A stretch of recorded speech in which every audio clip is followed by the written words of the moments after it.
Hello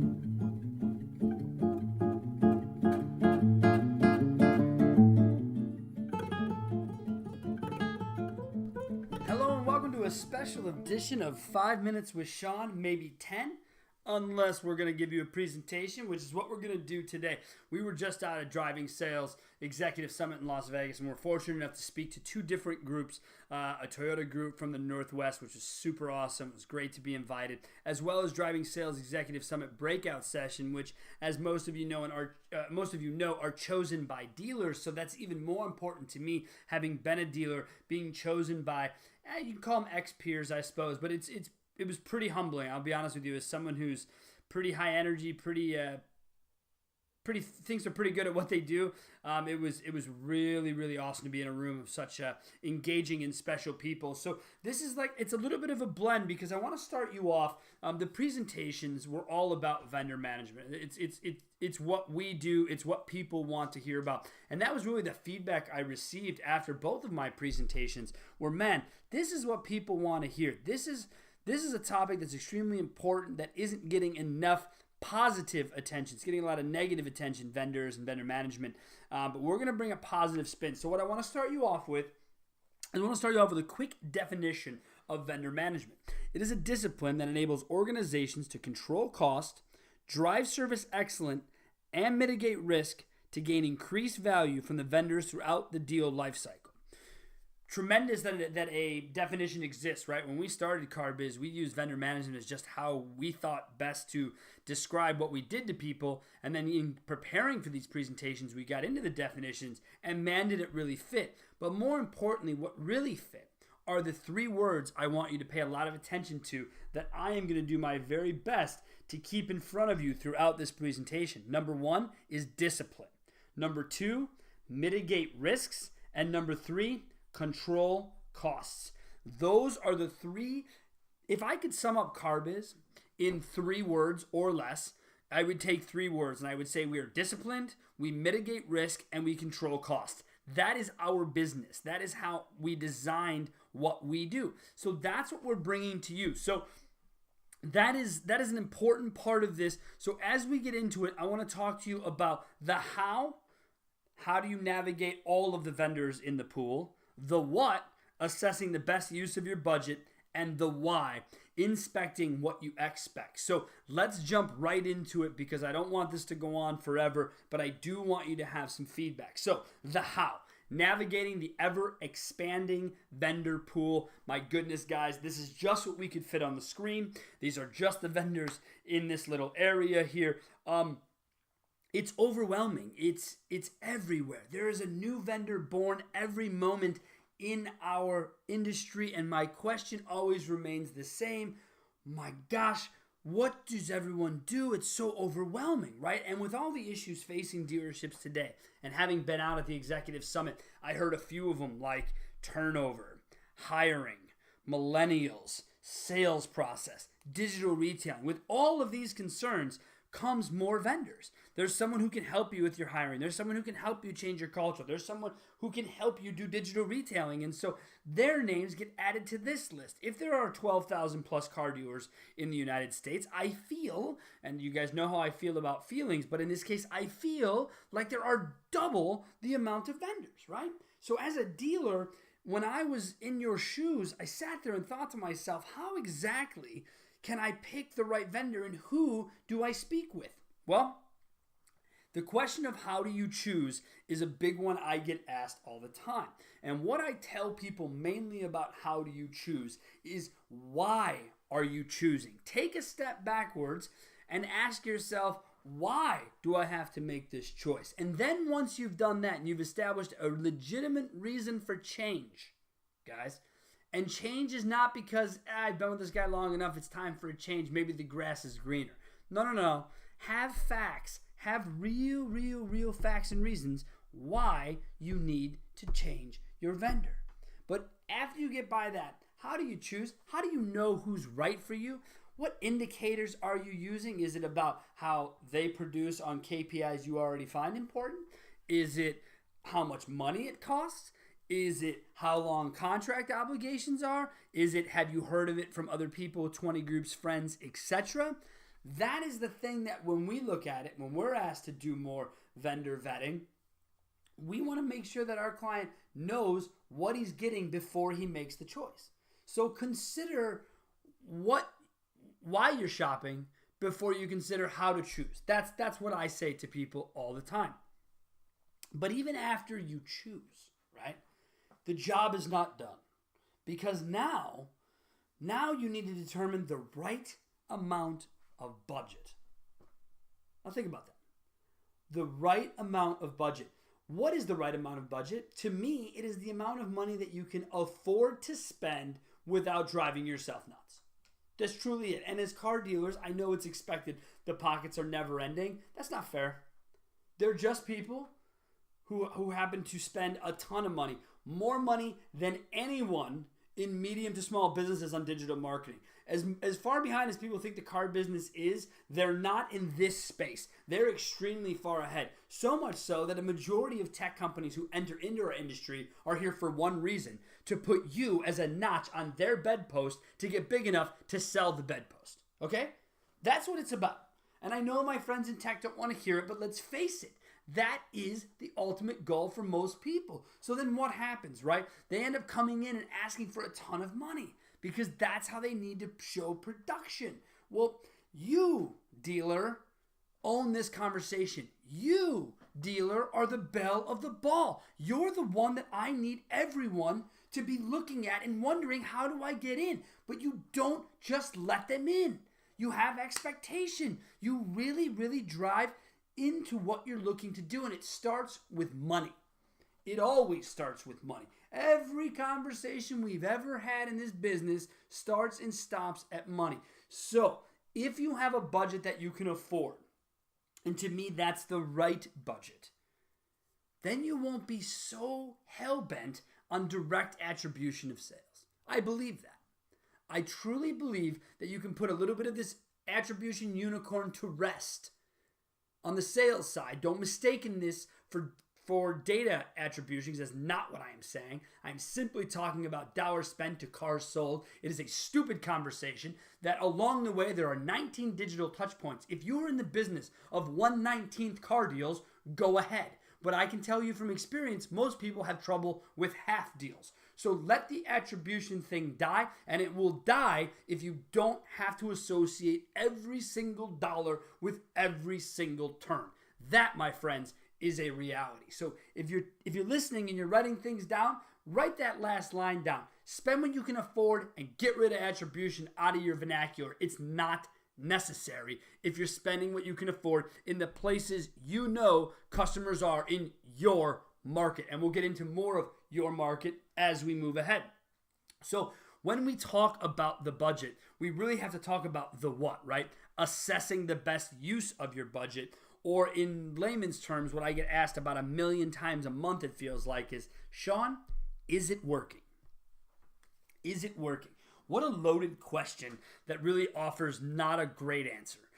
Because yeah, it's working, or no, it's not, right? I mean, that's it. We need to offer more context. And the way to offer context, in my opinion, to look at is it working, is, well, what goals and expectations do you set for it? So I have a client who says to me, Sean, is this new vendor working? Well, what was it supposed to be doing? I don't know, I just signed up for it. Well, that's part of our problem. We have no goals and we have no expectations for our vendors. That is a big, big problem for me, because what it leads to, A, is cancellation of perhaps a good product, B, frustration at every single turn, and C, you're never going to feel like you're getting a return on your investment. And I don't mean a sales return, so don't try and put the two together. I'm talking about a return of opportunities, because that's what we track at CarBiz for our clients, the opportunities or activity surrounding the dealership. Remember, we can drive all the traffic we want. If your site sucks and doesn't convert, how exactly is that the vendor's fault? It's the website vendor's fault, sure, but it isn't the marketing vendor's fault. And how much of us really look at that? Not a lot of us. We don't really have goals or expectations for our spend, because I believe we're doing it because we think we have to. And that, to me, needs to end. You don't have to spend it. A guy from cars.com at Driving Sales said, we were going to spend we've already spent over $10 billion on digital marketing. At any given time, there are less than 5% of people in market to do business. Are we seriously going to spend $10 billion to acquire less than 5%? It's nonsense and needs to end. I'm telling you guys, today as it sits, if you are in a metro or non-metro area, it doesn't matter, and you have a $25,000 or month more bill for digital marketing alone for a single point store. One more time, if you are a store in a metro or a non-metro area spending $25,000 more on digital marketing, you are overspending. And yes, you're saying to yourself, he doesn't know my market. He doesn't know what I spend my money on. He doesn't care.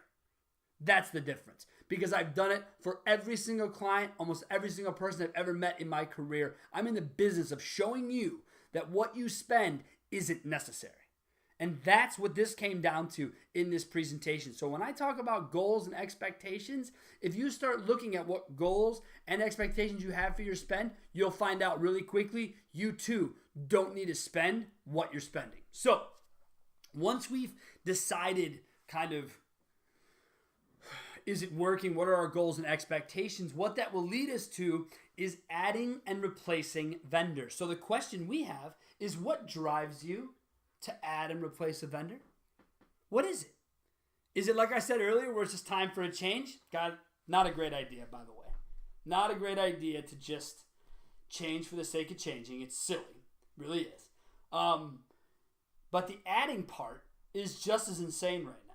You guys are adding vendors left and right. If you're an owner, sometimes you have general managers who are responsible and then sales managers who want more. Everyone keeps adding. They come back from shows like this. They got to add this vendor, add that vendor. I get it. I'm no different. I'm a vendor. By the way, my definition of a vendor is anyone who doesn't work at your store that you pay a monthly fee to. All right? So fair enough. I tried really hard in the first 4 years of Car Biz to separate the two. That's fine. Reality is we're not viewed any differently. That's fine.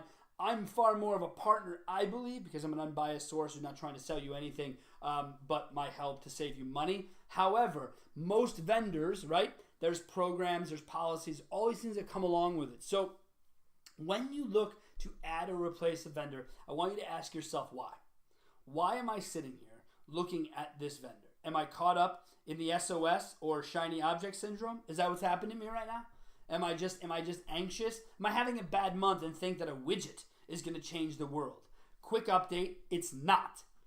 After what I heard for the last 3 days at Driving Sales, what I will tell you is it's coming down to culture. It's an overused word, but I'm going to use it. It's coming down to process, and it's coming down to training. There are plenty of people who can help you with all of that. But even in that space, in adding and replacing a vendor, think about what your expectations and goals were for that vendor previous to you feeling like you needed to add or replace them. And the last thing I'll leave you with as it relates to the adding and replacing discussion is that when a vendor tells you that it takes 120 days to get their data flowing to really see what's going on, it's a true statement. Okay? Absolutely true statement. No one is lying to you there. That is a real thing with internet marketing. So what I'm preaching to you is do not sign up for a product and cancel it in 30 days. Do not. The next time you get the urge to do it, and if you go ahead and do it, the next time before you hire a vendor, I want you to walk outside with $1,000 in crisp singles, because I want to get as much activity as I can here. Crisp singles, and I want you to throw them in the air on a windy day and see how many you can grab back. Like in the 80s from the roller rinks I used to skate in with those money machines. The money would fly everywhere and you could get like $10 of the $1,000 that was in there. Those are the things I want you guys to consider. I want you to think about wasting money from cutting vendors unnecessarily. That is a real thing happening and it has to end. I'm not saying that the vendor is going to be right, wrong, or indifferent in 120 days. All I'm saying is if you judge it before that, you'll literally waste money with no sign of return. Zero sign of return. So stop with the immediate cancellations. You should have never signed up in the first place if you knew you were going to feel this way. And most of you know who you are. You know if you're a hair trigger guy who in 30 days had a bad month and every vendor is getting fired. I see it all the time. So if you're that guy, take pause. Think about the $1,000 outside in a windy day metaphor and see if you still really have to change out that vendor. That's what I want you to think about. I want you to go through each and every step of the process when it comes to adding and replacing and think about your money first. Remember, you are the belle of the ball. You, who everyone's looking at. All right?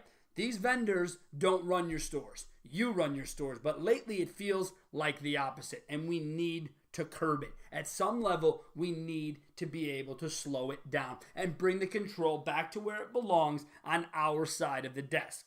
You'll do it with these steps. It's not going to be that hard. I preach this all week at Driving Sales. What I'm talking to you about, what I do every day is not complicated. I'm not the smartest guy in the room. However, I'm the most disciplined guy in the room. That much I can tell you. And again, if we do this, we should be able to mitigate risk and control costs. This is the reality of it. But the biggest way to basically control cost and mitigate risk is to inspect what you expect with the why you signed up for your vendor, right? Why did you do it? Well, you have to be consistent. As I mentioned earlier, discipline is the word I would use when talking about being consistent. I am as disciplined of a human being as I run into from a couple of standpoints. One, I always do the same thing every time in my life, whether that's waking up, brushing your teeth, going to walk the dogs, whatever it is, it always gets done the same way.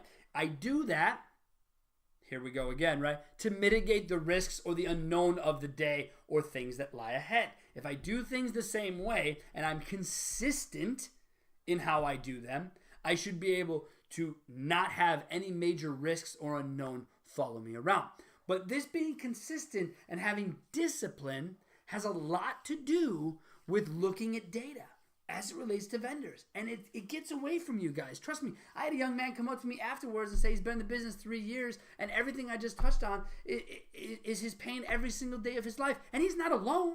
He is not alone. There is a majority of you that feel this way, but you don't know what to do because your dealer hired you to be the digital guy. And if the digital guy asks the GM how to deal with digital, you're going to get the old Office Space question of, well, what exactly would you say you do here? And that's not fair. Owners, general managers who are listening, it's not fair. You can't possibly expect someone in their 20s or someone in their 30s to know everything about everything. You need to be able to provide these people with resources to learn, whether it's going to a driving sales, whether it's going to driving sales website, whether it's talking to people like Carbis. It doesn't matter. You need to give them that support and make an open door policy. You can come in here because maybe one of you can ask one of your peers or one of your 20 group members and you can come together with a great answer.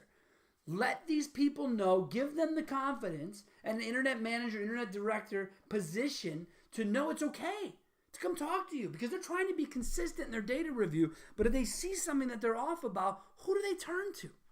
Consider it, guys. Who will they talk to if they've got a problem? And if they're being consistent and disciplined in trying to control your costs and mitigate your risk, you owe it to them. You owe it to them to be able to sit down and say, what's going on, man? I know you've been very consistent in what you've been looking at. What are you seeing and how can I help support it? That's the important part here. And most importantly, as we kind of get to the end of this whole thing, is the measurement aspect of it, okay? Why you should measure yourself against yourself. I'll tell you why. Because it's the only thing that effing matters, period. You, your store, that's all that matters. People say, Sean, well, my competition does this. I don't care. I'm not interested in what your competition does. They don't sell cars the same way you do. They don't service cars the same way you do. They don't treat their salespeople the way you do.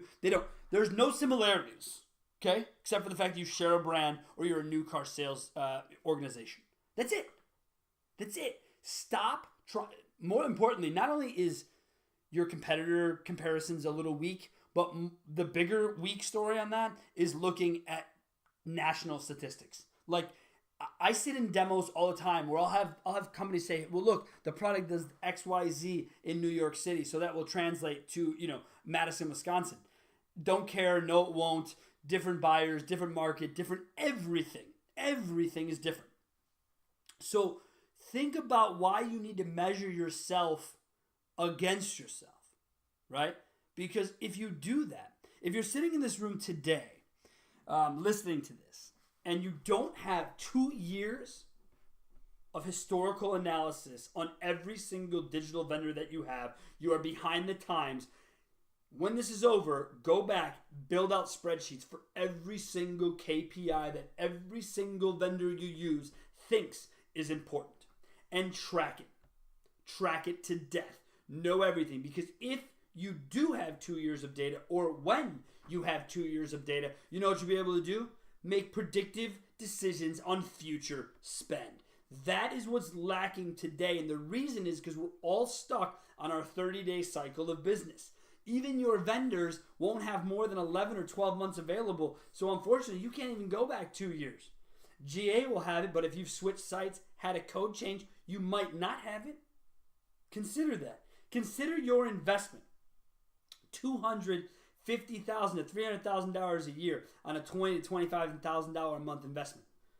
$300,000 a year, you think you'd have every single piece of information you needed. I liken it to a financial advisor. If my wife and I walked into our financial advisor, hand him a check for $250,000, do you think I would just let it go? Do you think I would not follow up with this cat every single week, bi-weekly, minimum monthly, to find out what's happening with my chunk of cash? Because I would. You should too. This is your money being spent. It's not the vendor's money. It's not your internet director's money. It's not your marketing manager's money. It's your money. And for the marketing managers in the room, I got a quick story for you about how this all kind of comes together. I'm in Vegas. I'm playing blackjack. Cool for me. I was actually playing blackjack with 2 Blackhawks, which I'm a huge Blackhawk fan. So it was really awesome. But we started all talking, and they saw my shirt, as I'm always branded Car Biz everywhere I go at these shows. And they said, "Oh, what do you do?" I said, "Oh, we help dealers stop overspending on digital marketing." And they both smiled and went, "Well, that's the stupidest thing we've ever heard. We need to spend more money on digital marketing." Keeping in mind, I have no idea who these people are. It took me 2 seconds to ask one simple question. "Are you both marketers?" "Yeah, for a large dealer group."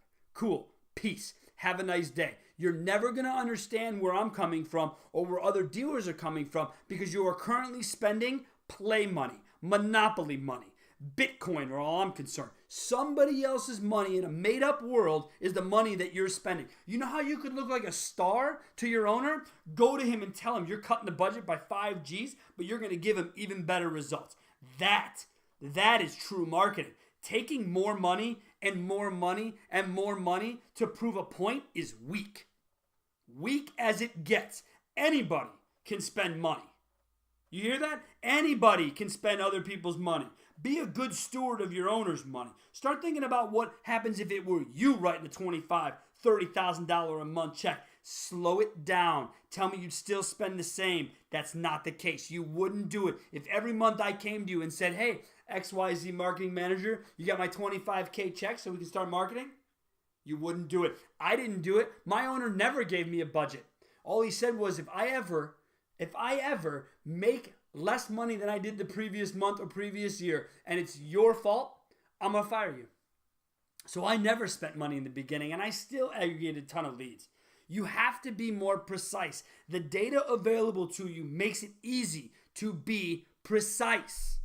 You don't have to glutton and spend all this cash. Every client I've ever met, I saved money. I had a client, Omaha, Nebraska, when I met him, was spending like he was in the middle of Chicago. $10,000 a month PPC budget for his store. One store in the middle of Omaha. Cut it in half to $5,000. He was doing 300 cars. You know what he's doing now? Over 300 cars. It has nothing to do with me, but it has less to do with that 10 G's. I got news for you guys. So if your vendor's telling you need to spend more, ask for what? What are we truly going to get? And don't tell me impressions, because I don't care, right? That's what I need you guys to be thinking of. And yeah, I've gotten a little bit off topic here on how to track, but it's because it's important you hear me tell you it's not about more money. It's not about just continuing to fill the funnel. It's about working harder. So if you have the opportunity, you could screen record right now, or turn on your audio, or just share this link with whoever you think is important. These action items, these takeaways got rave reviews. As a matter of fact, during the presentation, I made the same statement I just made to you, which was turn on your recording apps, turn on your video apps. This is what you came for. I would say better than 75% of the room turned them on. And maybe that's because they want to show people what kind of a crazy person I am. It's very possible. More importantly, maybe it's because there's actual actionable takeaways that I'm going to present to you. So, step 1, look at what you spend and what you spend it on. That's amounts and packages for every vendor. Our third-party vendor packages have gotten out of control, from banners to conquests to tower ads. It doesn't matter, right? The point of the matter is that they're everywhere, and they always say, well, it's only another 300. It's only another 400. Say that 4 times. Now it's 1,600. That's how quickly it happens.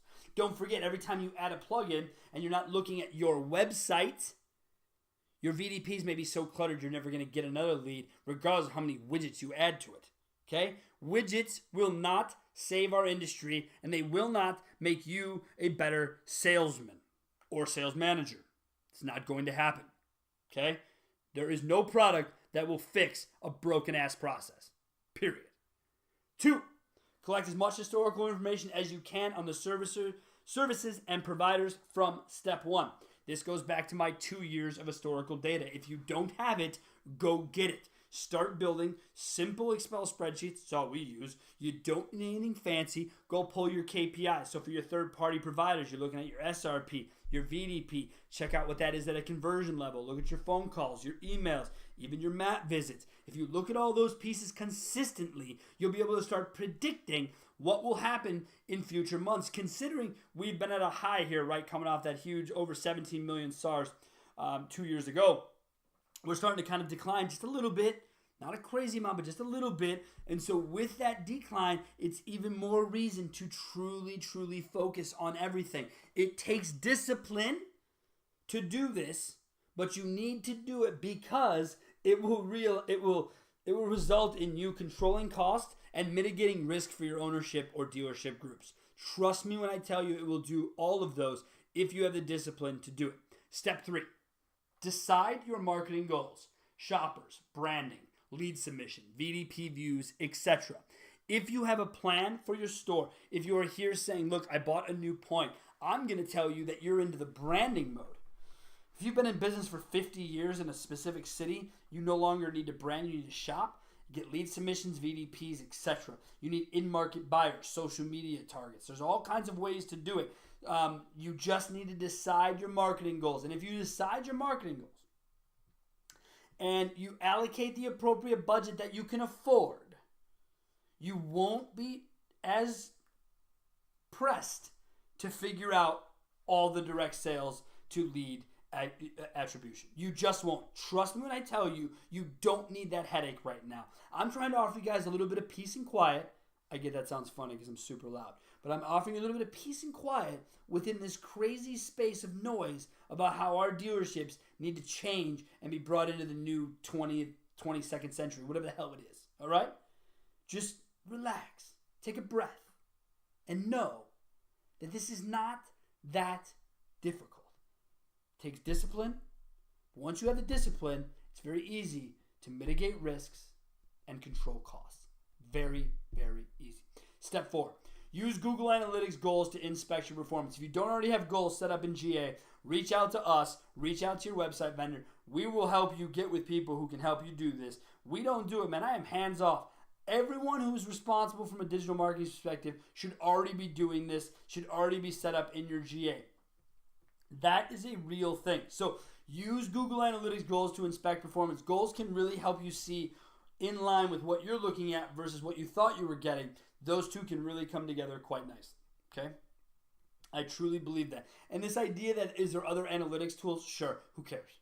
We use Google Analytics, but remember, we bent Google Analytics to our will. It was set up as an e-commerce bit. So when you see Google Analytics certified, and I have it on my signature because people care, all that means is I can help you with your e-commerce website. And no, not your soon-to-be Amazon checkout e-commerce dealership website, which is still not a thing. And again, it still comes down to process, not wasting people's time. But again, I won't side tangent you here. We've gone on long enough. But use Google Analytics. And number 5, do it every single month. Inspect the data every single month. Have the discipline to mitigate the risks and control the cost. That is what it takes to get it done. I only tell you that because I've done it not only as a dealer, but now as a vendor for other dealers. That's how this whole thing can happen. So we had a tremendous feedback from the Executive Summit. We were so humbled to be chosen to be there. It was one of the best experiences I've had in my 20-year plus automotive career. And it's exciting times ahead for the industry. But remember, there's not as scary or dark clouds as people are making it sound. Just be courteous to your customer, respect their time, offer value, sell the vehicle, and then the biggest point of it all, offer after-sales support. Be there for your customer after the commission has been paid. Work them for the referrals. We've got plenty of opportunity to talk to people to sell cars throughout our dealerships. We just need to take better advantage of it. So remember, you guys can always reach me at Sean, S-E-A-N, at Car Biz Done Better. The direct phone to me, not to anyone else, to me, Sean Welsh, 262-278-0157. Remember, you can leave all the comments you'd like on the Facebook stuff. We don't necessarily see it. Our team over there does. But if there's something you want me to see, call, text, or email me. That way you know I see it, and I will always reply as quickly as I can to anyone who's got a comment or question about what we're talking about here today. So to the marketing managers, to the dealers on the call, please give yourselves a round of applause and know that the future is brighter than people are giving it credit for. Thanks a lot. Have a great day.